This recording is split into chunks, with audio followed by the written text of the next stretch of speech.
So, Michael, when you were brought in as a consultant, you did your research and you consulted with past park directors and lots of other people and provided a report to the city.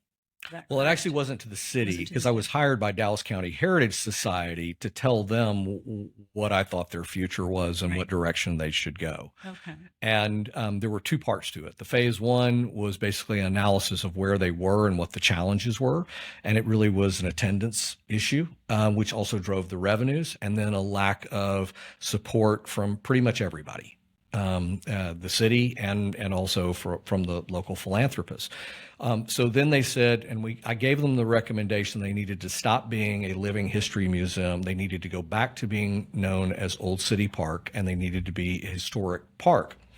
And so they said, great, show us what that looks like. And so at that point, I brought in Willis Winters and Paul Dyer, who are the two immediate past directors of the Park and Recreation Department. And we really put our heads together for about 3 months, looking and analyzing the buildings, looking at what it would cost for the city to run if this park moved back to the city. How would we generate revenues? And we came up with a very robust report.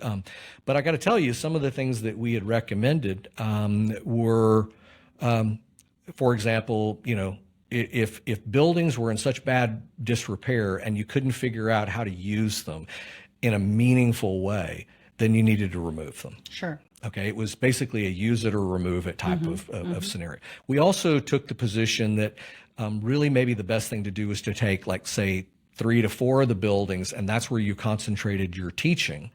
And then you took the rest of the buildings and adaptively reused them for modern purposes. Like, for example, we came up with a coffee shop. Right. I've always thought that, I'd love to sit around and drink a beer or have a Yeah. whiskey in the saloon. It's one of the coolest spots in Dallas. Right. And it's just, we go in and we serve Dr. Pepper and water because that's we put as a museum. So it's going to need investment, though, in order to do that.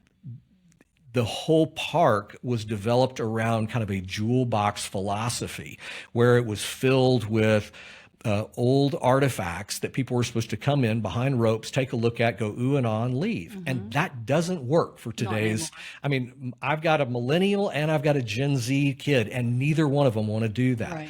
But you do a barbecue festival, you do a food and wine festival, you start doing concerts out there, they're in. And then they're going to walk around and they're going to look at, this is one of the coolest places to be in Right. Dallas.